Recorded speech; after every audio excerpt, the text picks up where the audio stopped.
かしさ、たまに考えるんですけどね、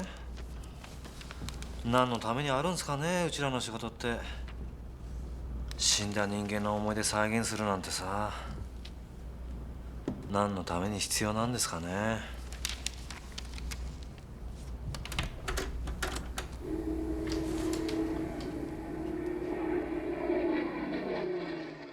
僕自身は戦後っていうのを体験して、小学校1年生の時に終戦で1945年、父は中国で戦死して、母親と子供が4人で、うちだけじゃないでしょうけど、その母親がずっともう育ってくれたっていう世代なんでね。それと高校の時に初めてカメラ買ってもらったんですよ。リコフレックスって安かったんですけど、それでもうちにとっては高いあれで、母親はそれ買ってくれたんですよ。僕はしつこく言うんで。だからその辺がやっぱり一番こう自分の人生の中でこう将来が決まっていったっていうんですかね。それで最初に撮ったのはその母親の写真で、網にかぶった横側の写真があるんですけど、筑豊炭田っていう炭鉱のところでね、夏になるとこうお祭りがあって、みんな傘をかぶって浴衣着て踊り回るんですよ。この写真がやっぱり全てだと思うんですね。ずっと写真家ですけど、若い時僕自身もアメリカの原子力潜水艦が佐世保港に入った時にすぐ佐世保にいて反対運動を取ったり、長崎の原爆患者取ったりしましたけどね。こうサブカルチャーの時代がこう押し寄せてきて、音楽でもロックミュージックなんかも日本にどんどん入ってきたんで、僕もだんだんなんかリアルなドキュメンタリーカメラマンになるより、そういうこう時代のサブカルチャーを代表してくる例えばアンディ・ウォーホールとかビートルズとかデビッド・ボーイとか、そういうのをどんどん撮るようにこう自分の表現が変わっていったんですけどね。ウッドストックがアメリカで69年にあって、それは行かなかったんですけど、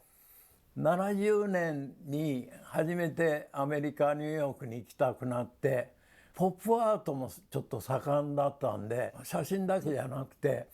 いろいろそういうアメリカをとにかく体験したいっていうか見たいっていうか、それが最初の目的で行った時に、寺山修司っていう詩人ですかいて、オフ・オフ・ブロードウェイで芝居をやってて、そこで初めて知り合って写真撮らせてもらったりしたんですけど、その人から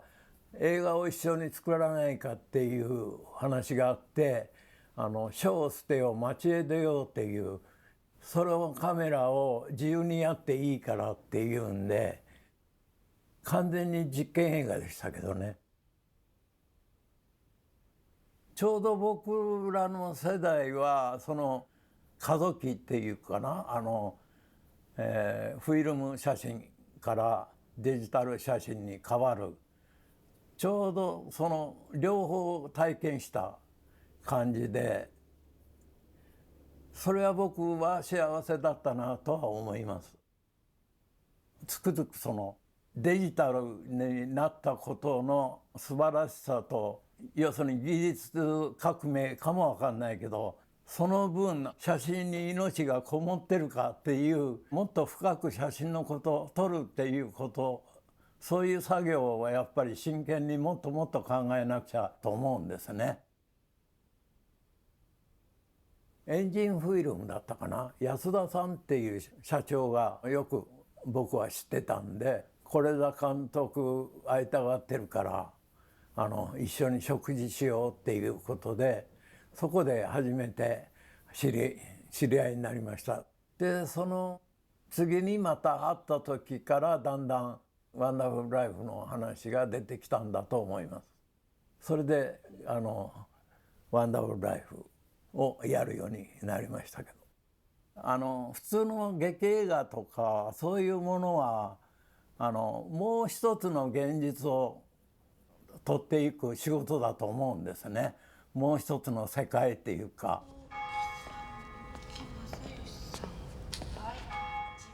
映画の内容が普通の劇映画とこう違う映画だし、現場も当然違ってくるんで。こうしてさ、こうしてね、手かけでしょ。でこういうふうにやってこうやって一回りするわけ。セリフの言い方も普通の要するに劇映画に比べるともっと自然体っていうんですかね。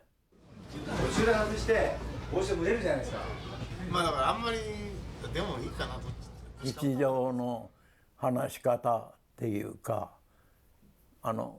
全体にそういうのを求めたんじゃないかと思いますけどね。だから僕も画面に入った時もあんまりこう映画を意識したりとかしない普通の言葉で喋ったりした記憶はありますね。どうなるかわかんないけど、やってみないとわかんない。是枝さんはドキュメンタリーの仕事がずっと多かったと思うんですね。だからどっちかいうと最初の頃だったからドキュメンタリーの流れを踏むちょうどこういいドキュメンタリーっていうのは勝手に自分で演出どんどん決めていけないですよね。やっぱ現実の流れがあったりそれをどう取り込んでいくか、その次のシーンの面白さとか、だからシナリオを超えるなんか面白さを絶えず意識持ってる人じゃないかなと、その現場でも感じたことはやっぱありますね。こっちが飛ばしますから。それが素晴らしいなと思いました。是枝さんはドキュメンタリーをやってきた独特の自分の中のこうセンスって言いますかね、そういうのはありますね。山崎さんがカメラマンで彼も僕らと同じ世代だったんで、彼のドキュメンタリーに対するあれは日本でももうトップクラスのカメラマンっていうのは僕も知ってましたから。山崎さんは映画の中心のカメラで是枝さんと密なコミュニケーションで一つ一つを撮っていったんですけど、もうなんかこう考えてることがお互いに分かるような2人の間柄じゃないかと思いましたね。この辺からこう撮るっていう小さいあれはやってなかったですね。だいたい大きなところではこう撮ろうっていうのはあるけど、取り出したらもう是枝さんも役者にこう演技の方にこう集中してる感じはありました。だから山崎さんも自由にその中からちょっとこっちがいいとか思ったらどんどんやっていったり、そういうなんか2人のコミュニケーションはいい感じでしたね。山崎さんと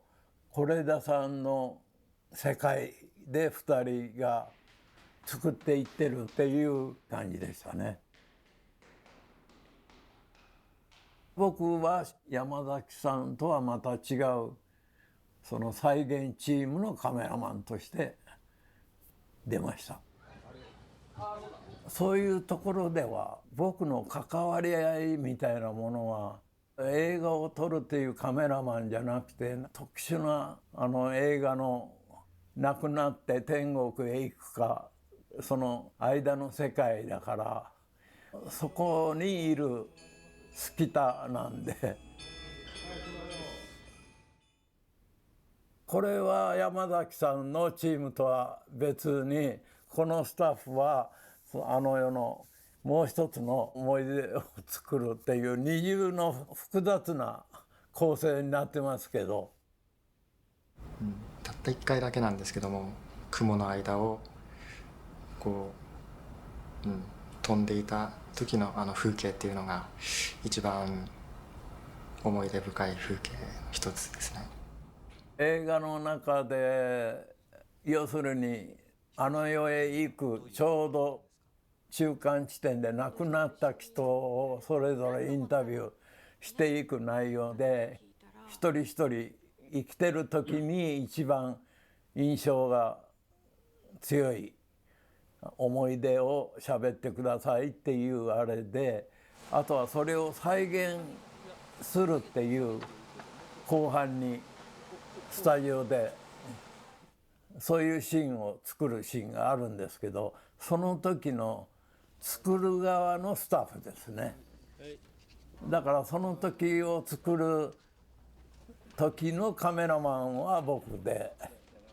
一緒に仕事してる友人のライトマン、照明ライトマンとかアシスタントとかみんな一緒に出演して、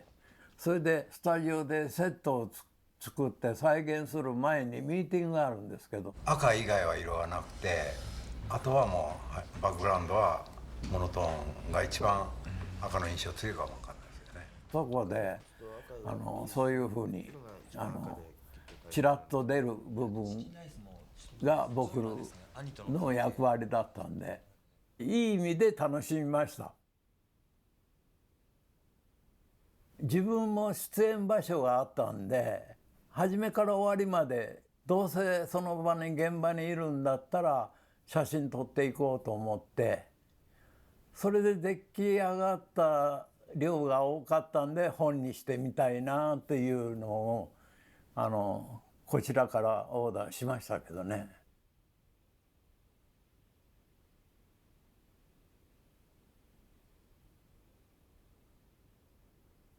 今まで見たことのないやっぱり不思議な映画だったんですね。ラストシーンあたりに試写会のシーンがありますよね。みんな試写室に行ってスクリーンをみんな見てるだから変な感じでした、あのシーンも自分もこう同じように試写室で見てるってなると、いろんなこう体験したことのないようなやっぱり映画だったんで、独特な是枝ワールドがあってずっとチャレンジしっぱなしですかね今デビッド・ボーイを40年間ぐらい撮ってましたけど、彼も亡くなったから今は自然を撮ってます。今は東京に住んでなくて九州っていう西の方の日本で自分の生まれたところ、それできれいな水を今取ったり、今ね自分の中ではちょっと複雑なんですけど、今82で5月で83になるんで、そろそろ集大成の自分の作品集作ったりしてるんですけど、これで是枝さんの写真も入れてます。